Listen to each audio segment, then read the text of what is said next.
আমরা কেমন অদ্ভুত তাই না? প্রথমে একটা মানুষকে পাওয়ার জন্য পুরো পৃথিবী তোলপাড় করে দেই।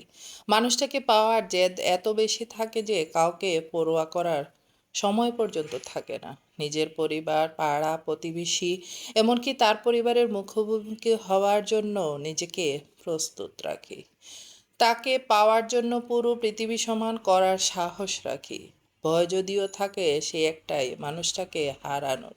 তাছাড়া মাথা, মস্তিষ্ক, কল্পনা, জল্পনা, দিবা স্বপ্ন বা নিশি স্বপ্ন সবটা জুড়ে ওই একটাই মানুষ।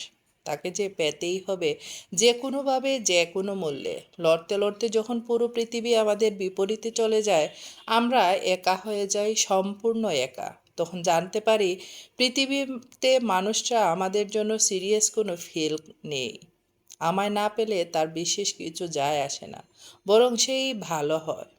আমরা ভেঙে যাই, তারপর একটার পর একটা চেষ্টা করে যাই যা তাকে পাওয়ার, নিজের অনুভূতি বোঝানোর। কিন্তু না, বিশেষ কিছু লাভ হয় না। পায়ের তলার মাটি হারিয়ে ফেলি। পুরো পৃথিবী আমাদের উপহাস করে, কোথায় যার জন্য এত কিছু, কিছু বলার থাকে না। দেয়ালে পিঠ থেকে যায়, ক্লান্ত হয়ে যায়, উঠে দাঁড়াতে চেষ্টা করি, ততক্ষণে অনেকটা দেরি হয়ে যায়।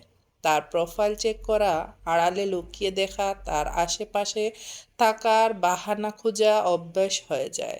কোনো ইমোশনাল পোস্ট দেখলে বা কথা শুনলে ভাবি এটা হয়তো আমার জন্য।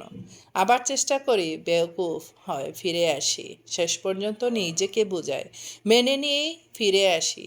তাকে ভুলার কোনো চেষ্টা বাকি রাখি না।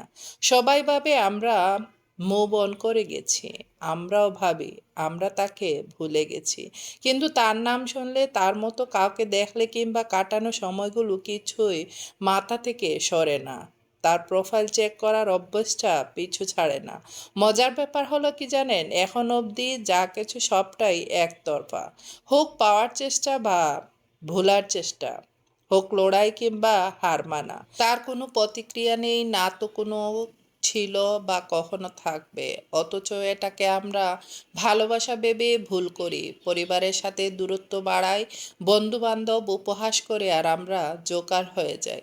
অতঃপর সব কিছু থেকে লুকিয়ে বাঁচতে শুরু করি, নিজেকে আড়াল করে নেই, একা করে ফেলি। ভালোবাসতে গিয়ে আমরা নিজেকে চোর বানিয়ে ফেলি, অথচ সে ঠিকই সিংহের মতো মাথা উঁচু করে বাঁচে। কি অদ্ভুত তাই না?